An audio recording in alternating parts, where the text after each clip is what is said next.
With more than 6,000 small and micro-cap companies listed, if you're looking for the next Apple at the earliest stage, then Channel Check truly is the orchard.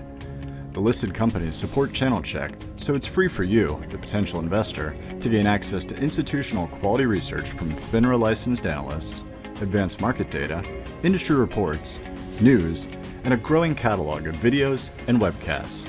Make sure to subscribe to our YouTube channel and register for Channel Check so you're always up to date on what's going on at the small and microcap data place.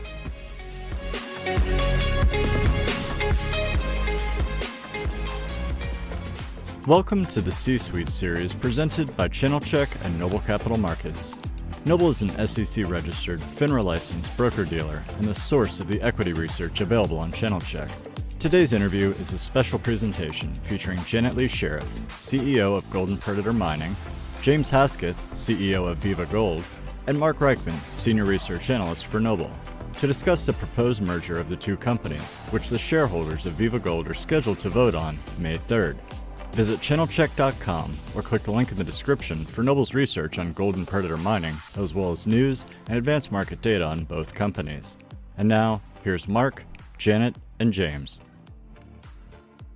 We have a special presentation today in that we have Janet Lee Sheriff, Chief Executive Officer of Golden Predator Mining, and Mr. James Hesketh, Chief Executive Officer of Viva Gold, to discuss the proposed merger between the two companies on which Viva's shareholders will vote during a special meeting of shareholders on May 3rd.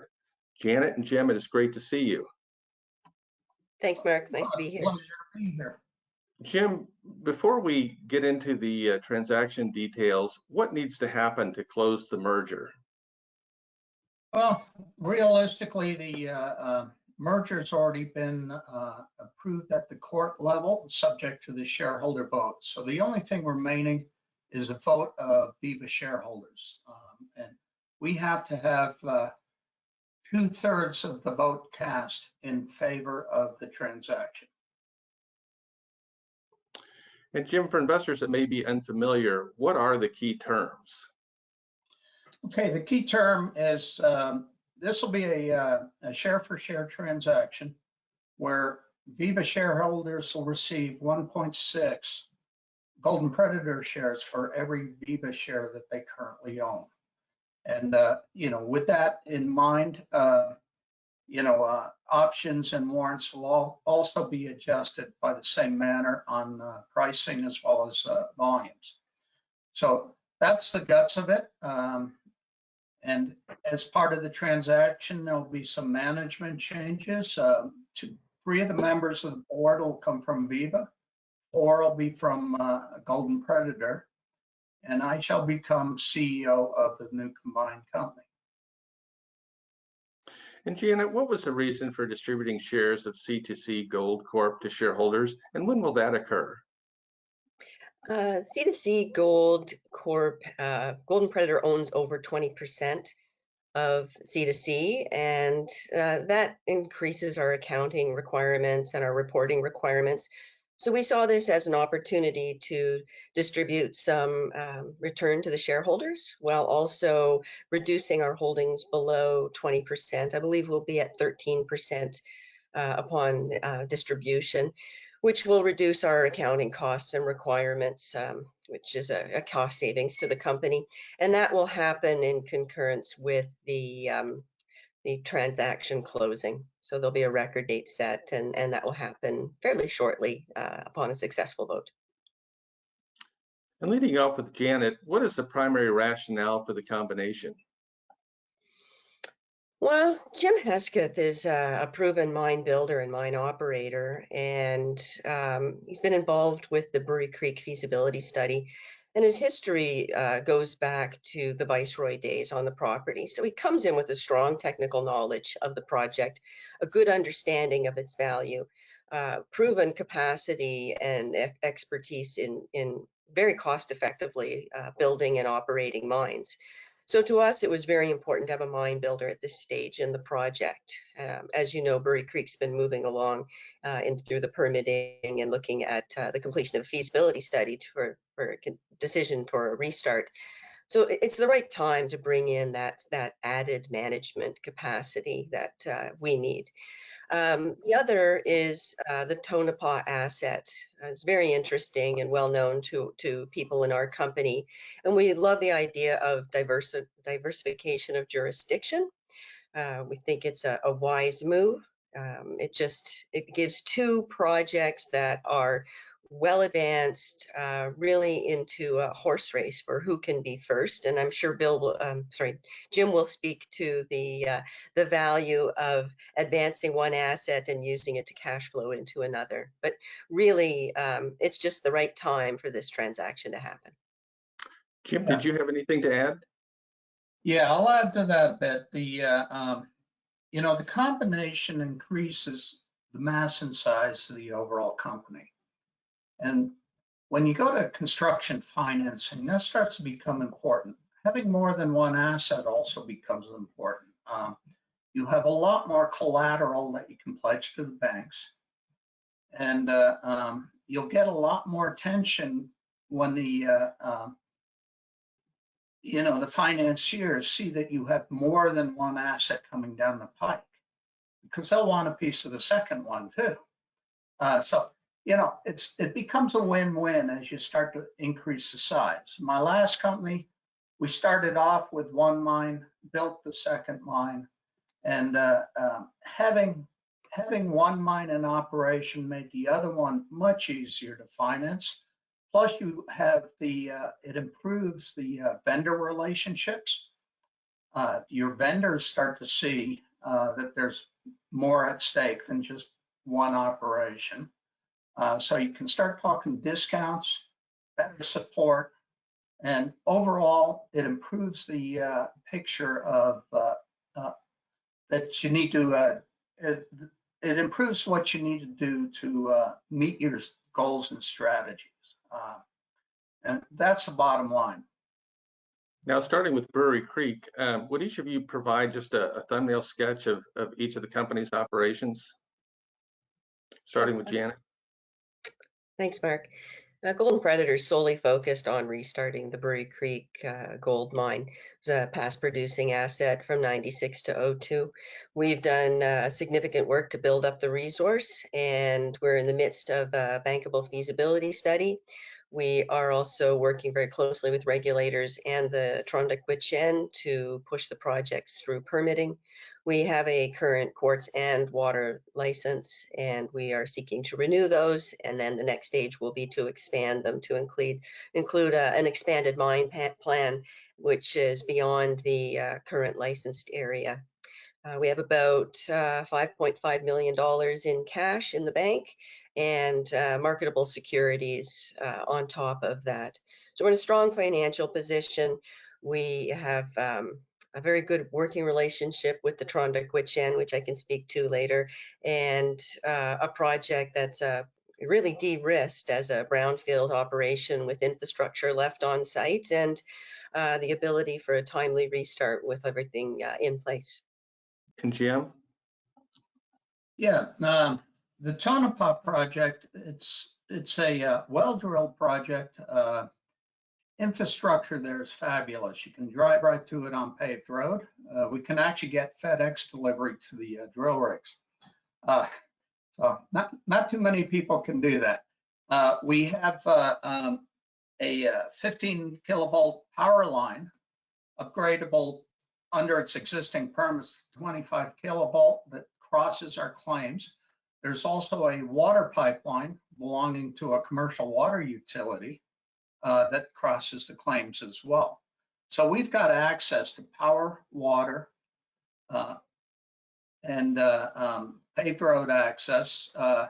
We're also in mining country. We're about a 30-minute drive south of the Kinross Round Mountain mine. That mine produces about 500,000 ounces a year. We're about 20 minutes drive from the town of Tonopah. 2/3 of the project has already been drilled and measured and indicated level. And another unique aspect is the presence of a very high-grade starter pit. The starter pit, according to our PEA, actually carries the cost of capital on the project. That's the first 2 years of mining. The mineralization comes to within 10 meters of surface. So it's quite shallow. And that shallow mineralization happens to be the highest grade mineralization in the mine plan. So from that viewpoint, it's an engineer's dream. We have commenced pre-permitting meetings. We've had a baseline needs meeting already with the Bureau of Land Management. And we've had our meetings with the Nevada Department of Environment. The project is a relatively clean deposit, no deleterious elements, and we don't foresee any difficulties on permitting. Nevada is the place to be. It's one of the top jurisdictions in the world. Now, Jim, the management and board roles have been announced. How easy is it to transition your thinking from one project or the other to making capital allocation decisions and taking a broader view of the entire asset portfolio? I've run multi-asset companies in the past. My last company, we took it from an exploration company up to 2 producing mines and over 100 million a year in revenue. So this is a task that I am deeply familiar with. Yes, you do have to allocate and you have to prioritize. And usually the way you do that is you prioritize in areas to remove stumbling blocks. And you continue to move assets forward until you come to the point where you have to make a final construction decision on one project or the other. And that's going to be determined by permits, by capital needs and capital returns, and the availability of financing. So those are a lot of things to bring to bear, but it's something that I do have experience in operating and managing. And James, you're obviously familiar with both companies' projects. So what was it about Golden Predator that makes it the ideal partner? And then following that, I'd put the same question to Janet. Yeah, I have a degree of comfort with Brewery Creek. I'm very familiar with the project. I actually built a mine myself in the Yukon in the early mid-1980s. I lived for about 2.5 years in Watson Lake. Not many people can say that. I've got a familiarity with the Yukon and with Nevada. My last mine construction was in Nevada also. The ability, both Brewery Creek is an advanced stage project. It's very close to, with permits, making a construction decision. So that's attractive. There are other assets also in Golden Predator that can be used as a pipeline and as monetary instruments. You can always package assets and sell them to help the financing. So a lot of this is run by, a lot of the decision matrix is truly run by financing needs and the desire to limit additional equity dilution. So that's what made it Golden Predator attractive to me, was the not just Brewery Creek, but a portfolio of assets, equities, and of course there's a decent treasury cash in the bank. And Janet, so what made Viva kind of the ideal partner for Golden Predator?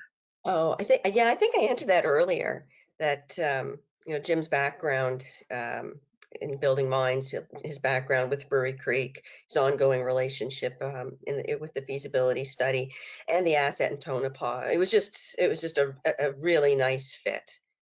We couldn't ask for anybody that's going to come in with a proven track record and a knowledge of the company other than Jim. Well, it does seem like a lot of thought went into it. So Jim, for the remainder of 2021, what do you hope to accomplish at each project? Golden Predator has submitted the renewal applications for the quartz mining licenses. The existing licenses expire at year end, so they need to be renewed and extended. There will be some ongoing modification to those permits to accommodate satellite pits. So really the focus for Brewery Creek for the remainder of the year is going to be in those efforts. You know, the completion of the feasibility study will give good direction, and you know that'll lead to also some financing efforts. Construction financing takes a period of time to accomplish. So you have to get your lenders familiar with the project, and that is not done overnight. So that'll also be part of the focus for Brewery Creek. The remaining focus, Tonopah, we've done the first iteration on meeting with the BLM, the Department of Environment for the state of Nevada. They have given us a baseline study need, what we need to add to the current database, and all of that feeds into the feasibility study work. So we've taken the first step required to create the factor inputs for the feasibility study.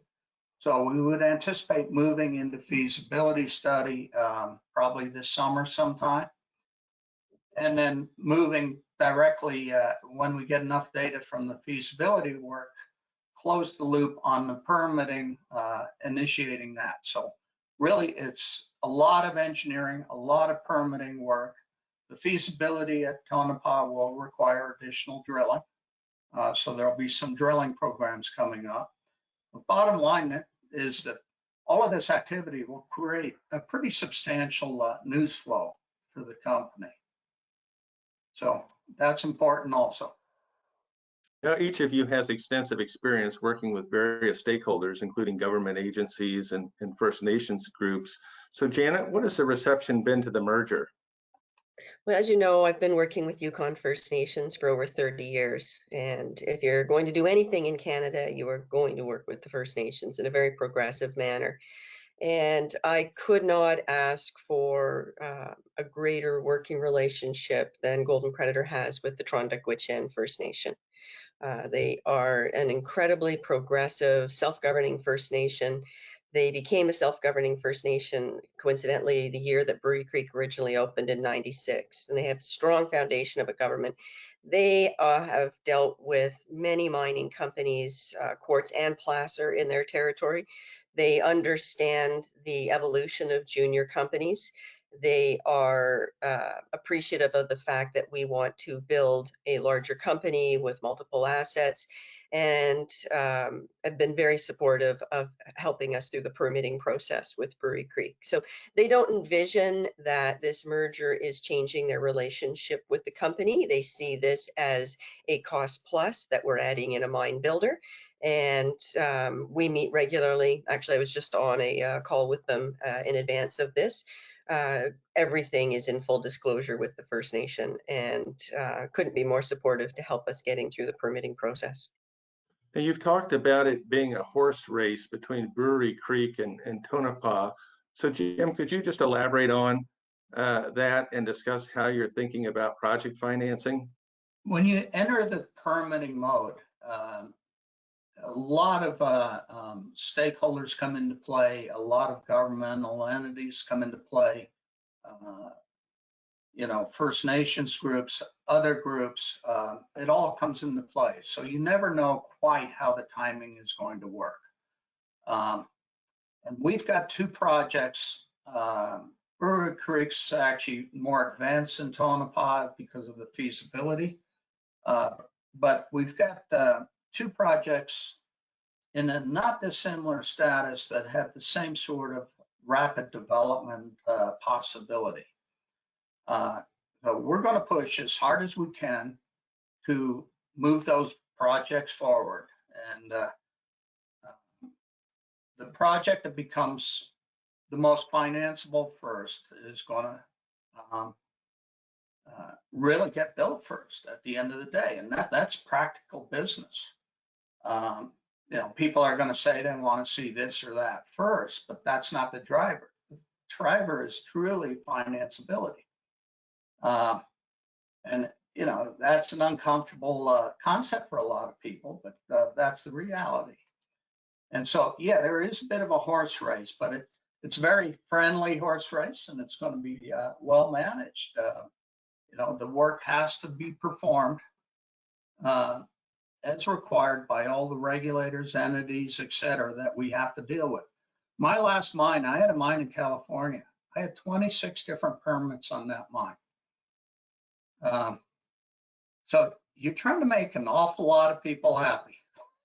I was going to say, if I could add something that I think is important at this point in time in the world is COVID is a factor in what we're doing. And COVID has impacted planning by delaying many components. But the other thing that COVID is doing is it's really showing the need to have an economic plan in a local community. And the community of Dawson City and the Trondequitchin Traditional Territory has experienced economic change. The tourism industry is gone. Travel restrictions are in place. So when you're talking about a project that's going to employ 50 to 80 people through the construction phase, this is something that's extremely important to the well-being, both social and economic, to the community, the broader community. And it's really important to remember that at this time, that this is a factor. And it's extremely important to us at Golden Predator that everything we do is to the benefit of our shareholders and the community. So bringing in those jobs and having that capacity to do that operation in the bubble of COVID is something that is very important to the company, very important to the First Nation and the community. And it's also something that I think Jim has the expertise to come in and take and run with. Yeah, we're seeing many of those same issues in Nevada also. Really, COVID shut down the entire Las Vegas, Reno gambling scene. You know, the state economy is not in great shape, and the only other economy around Tonopah where we're at is mining. You know, the tourist economy right now is extremely depressed. So that is an important point.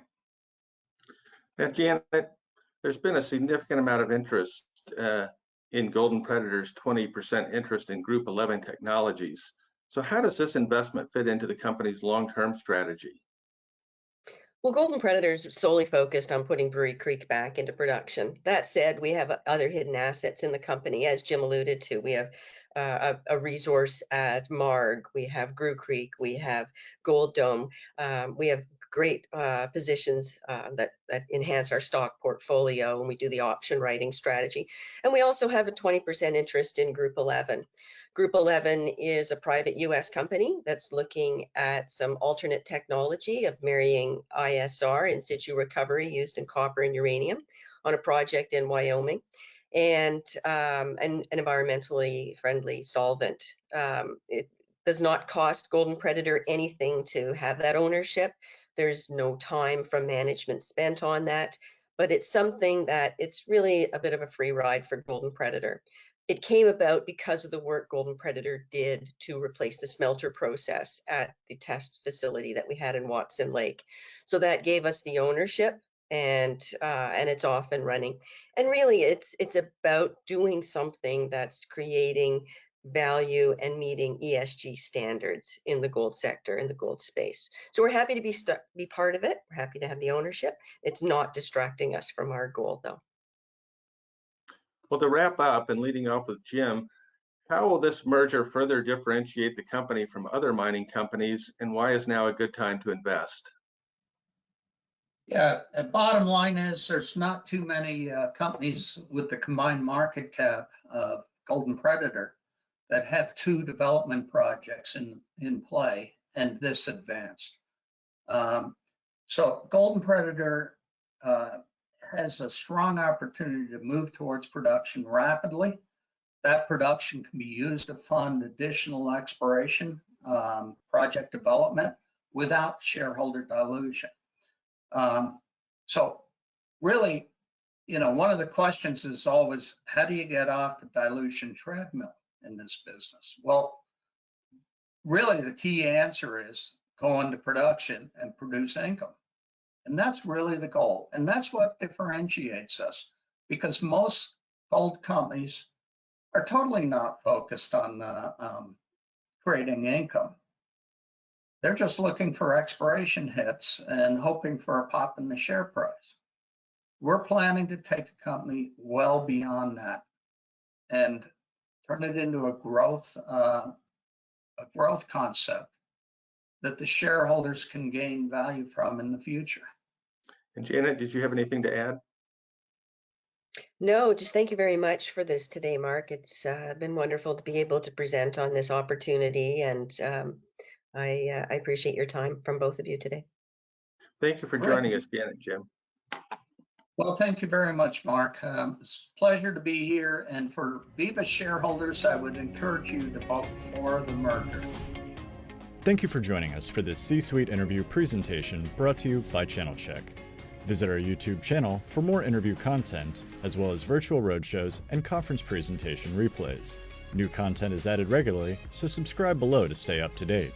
Visit channelcheck.com or click the link in the description to access equity research, news, and advanced market data on this and the 6,000 other small and micro-cap companies listed.